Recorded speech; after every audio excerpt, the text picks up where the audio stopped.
and welcome. My name is Stephen Goldberg of Optimus Performance, bringing you practical tips on leadership, team development, and employee performance in the workplace.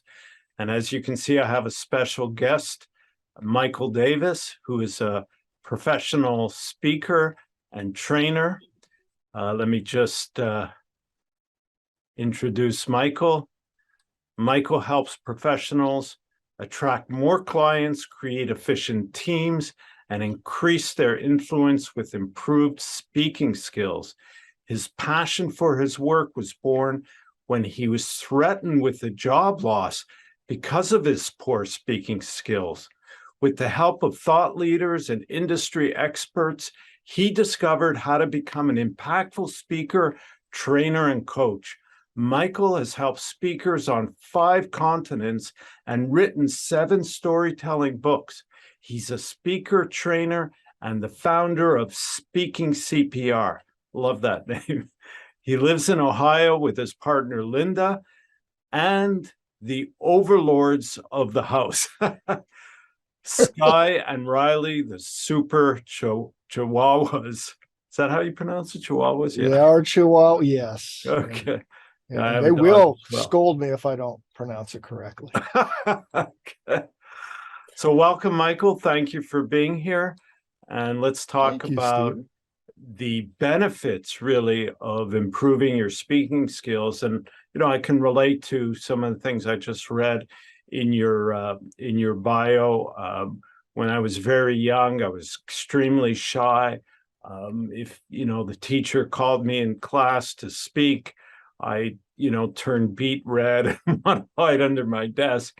But here I am today, learned to speak publicly, got over that fear, discovered I can be a great speaker. And if I could do it, anybody could do it. So let's talk about who you typically work with.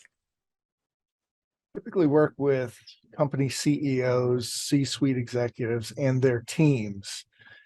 And what we're attempting to do is help them make sure that their communication is crystal clear.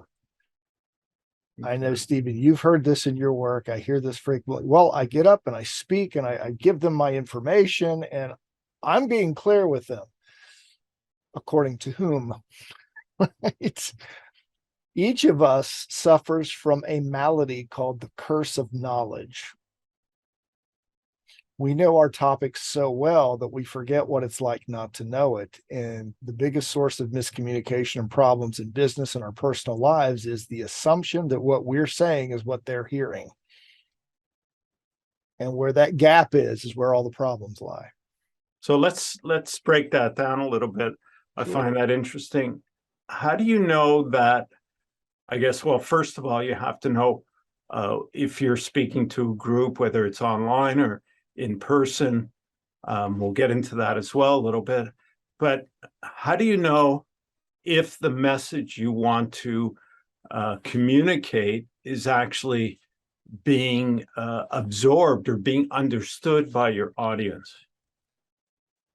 I know this sounds simplistic, but I try to ask as much as possible. Okay. Now, I know in a group setting, people are reluctant to raise their hands for fear of looking dumb. I get it. I've been in that audience. I've been that person. It's like, I don't understand what this means. So if you're waiting until you get in front of the audience, it's too late. Where you discover if you're being clear is in your practice and your rehearsals.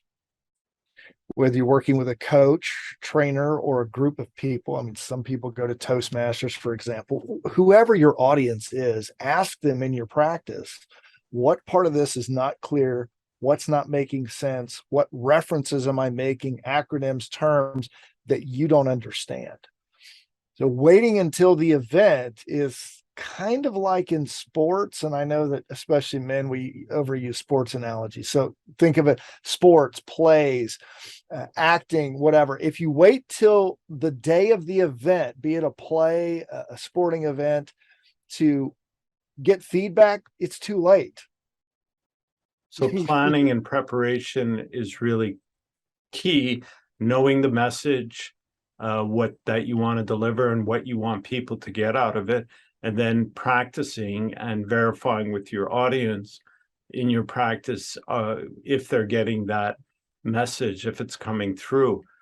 Yes, absolutely. We have to. And it's okay when you're asking people for feedback to structure the feedback that you want.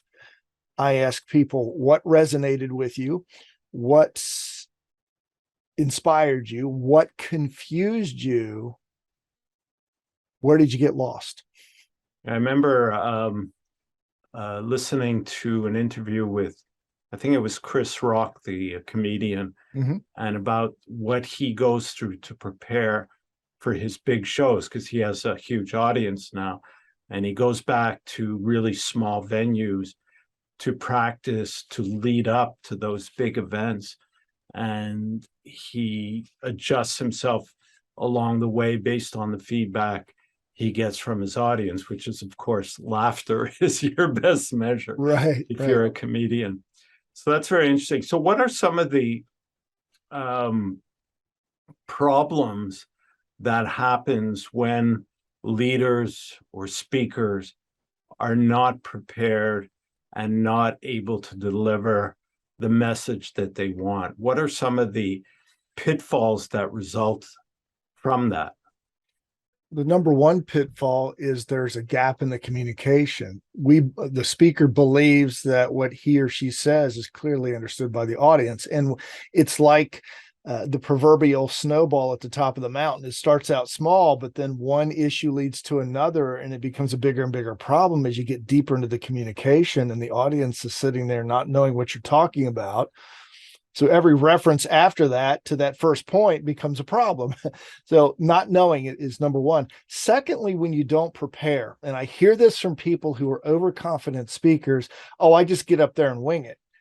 If you do that, the moment you get derailed by an unexpected question, something unexpected happens in the room, a fire alarm goes off. Without a structure, your audience is going to be lost. It's like getting in your car to get ready to go on vacation. I'm in Cincinnati, Ohio. So let's say I want to drive to New York City for a week. Well, I don't put anything in the GPS. I just start driving in whatever direction I feel like. Now, I eventually may get to New York, but it's going to be a lot more hazardous. It's going to be a lot longer, more stressful and difficult than if I have a plan of action laid out. And if I have to make a detour, I know how to get back on the road as quickly as possible with that GPS or whatever item I'm using. But without a plan, you're just asking to be derailed. So we're going back to that really importance of planning and preparation for your delivery and for the messaging. I watched that video on your website, and you talk about how things have changed because of, obviously, we went through a pandemic. We been communicating online. Now we're going back to more in person or a combination of both. So how has that impacted the ability of people to communicate well and present themselves well, this hybrid model that we're actually still in some ways? Yeah, well, you said the key word there, Stephen, and that is the hybrid model. We've gone through an evolution. Up to 2020, we were accustomed to standing in front of an audience, giving a presentation. A limited number of us had been using this device called the online meeting before 2020. And then when that hit, everybody panicked and said, I've got to get good on camera. Well, that was a new skill set we had to develop. There's a third skill set.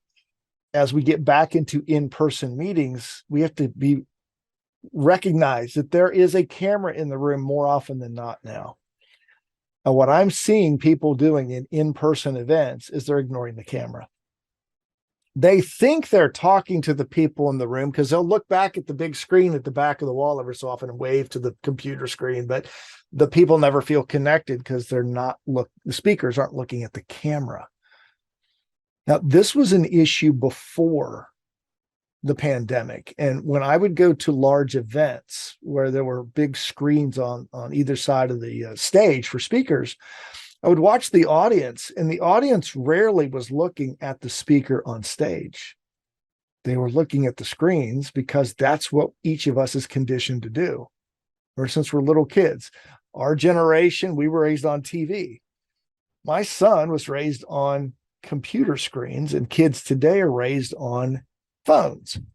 All of them are screens, and we're conditioned to look at them. So if we're not acknowledging that people are looking at the screen and ignoring the camera, we're missing an opportunity to connect with the audience at a deeper level.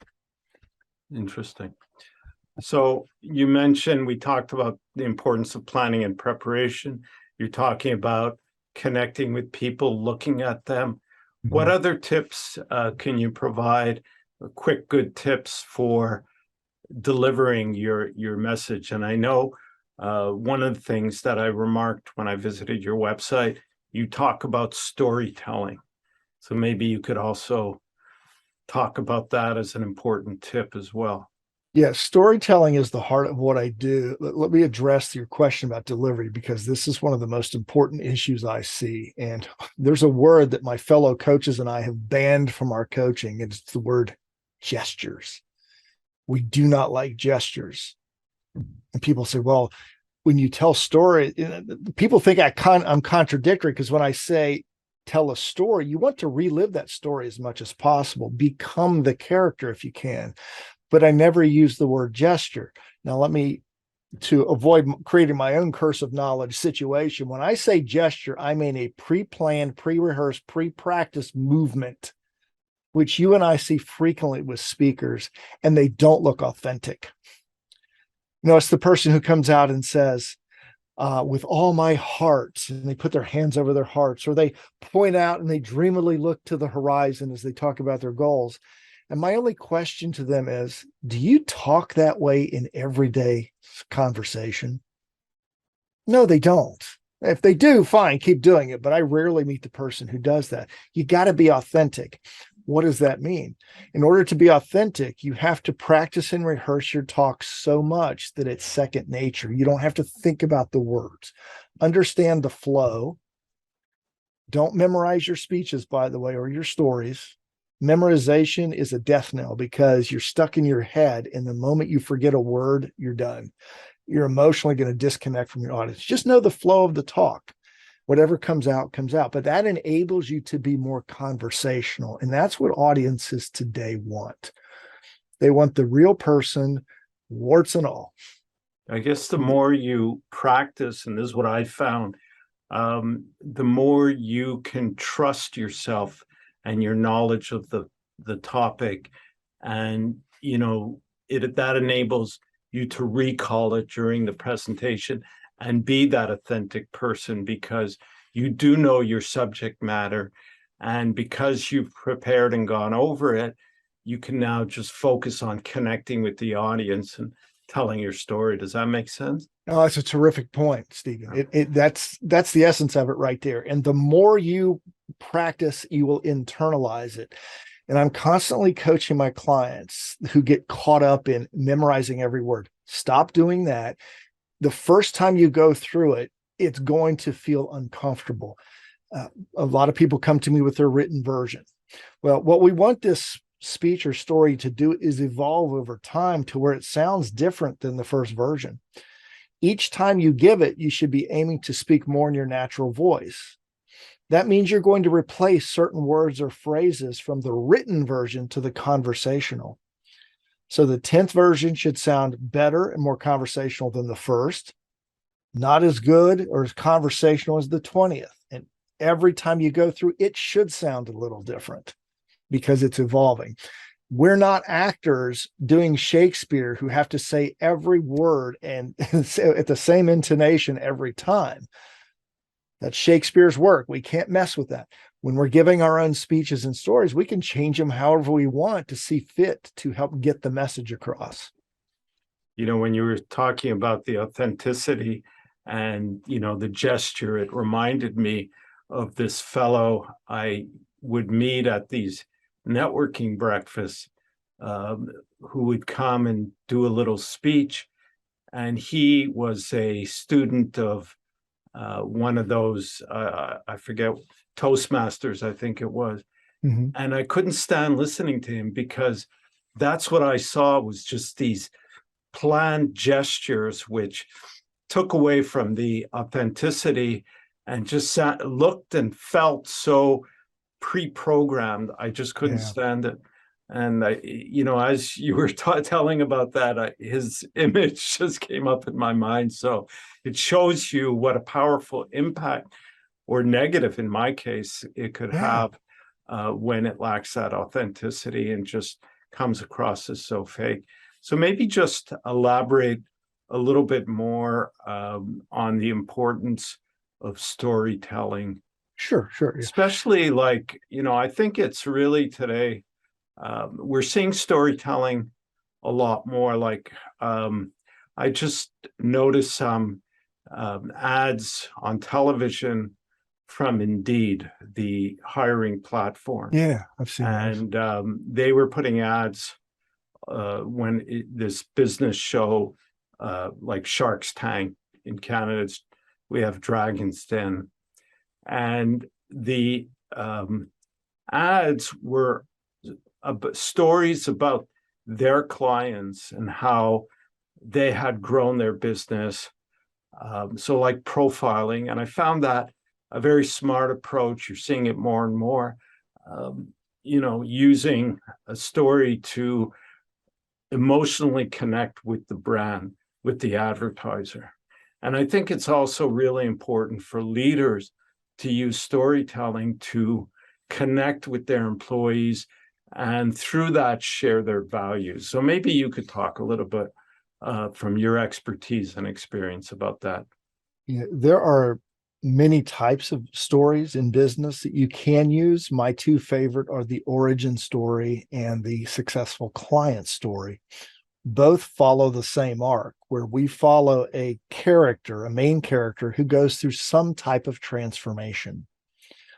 This individual is living his or her everyday ordinary life, and then an inciting incident pushes that person out of the ordinary life.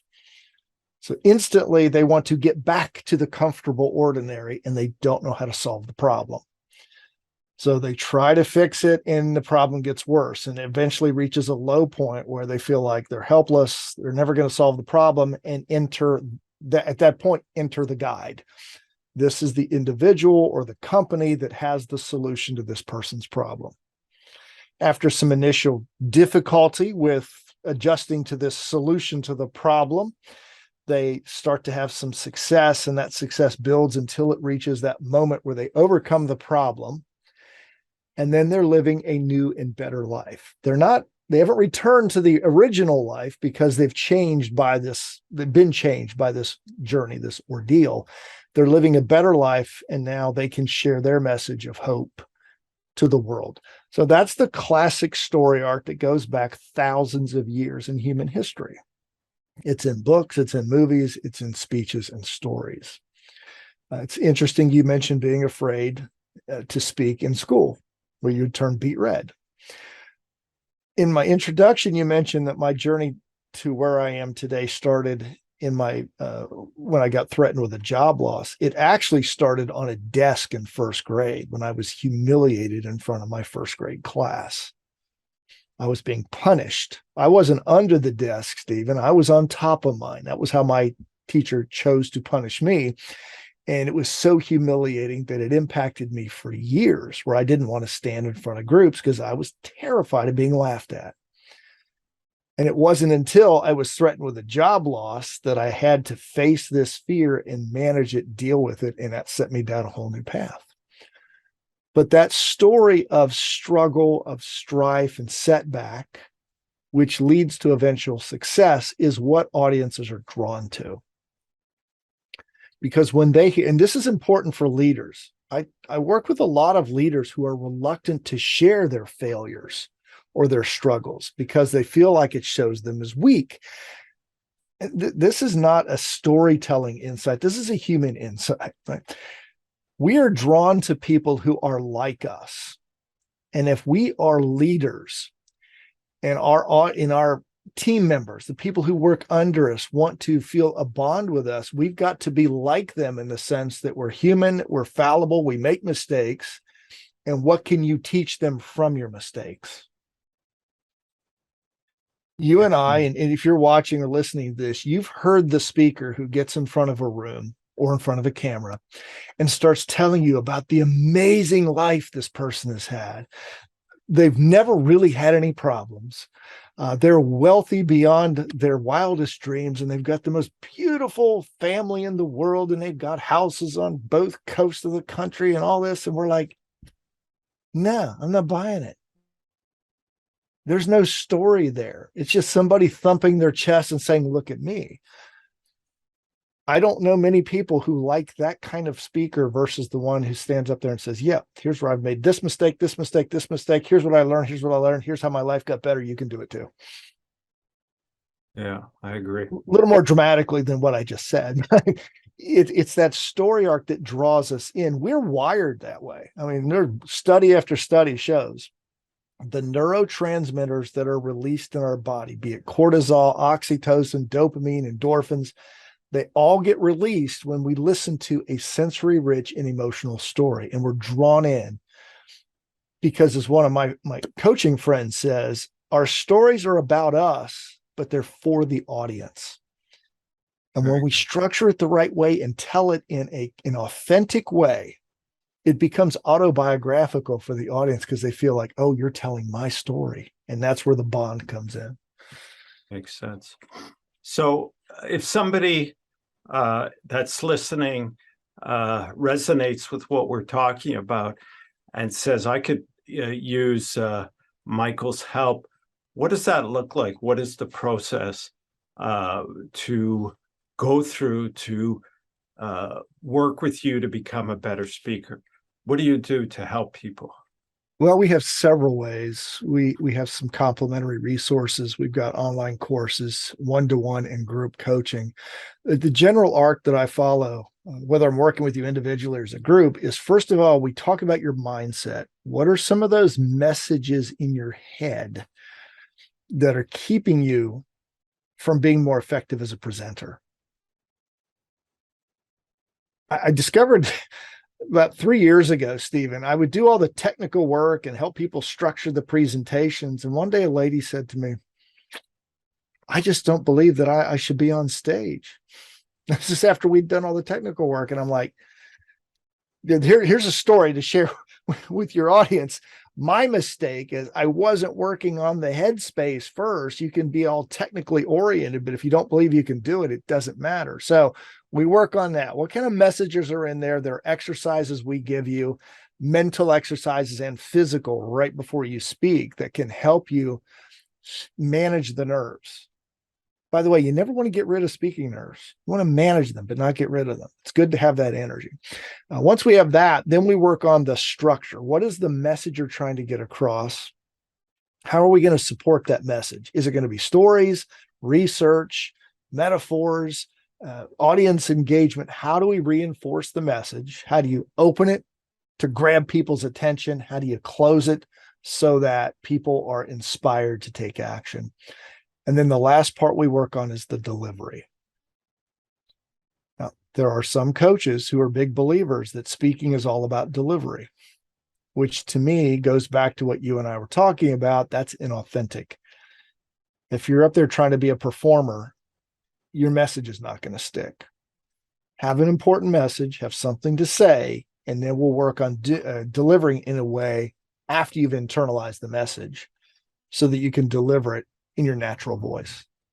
Yeah, I like your process very much, especially looking at the internal barriers to becoming a good speaker. I think that's something that's probably overlooked by many people and don't consider that, but it's a big obstacle. And unless you address that, you cannot actually work on the delivery because there's always that recording inside your head that's holding you back. Well, what you get, if you don't work on the mindset, you get the inauthentic delivery.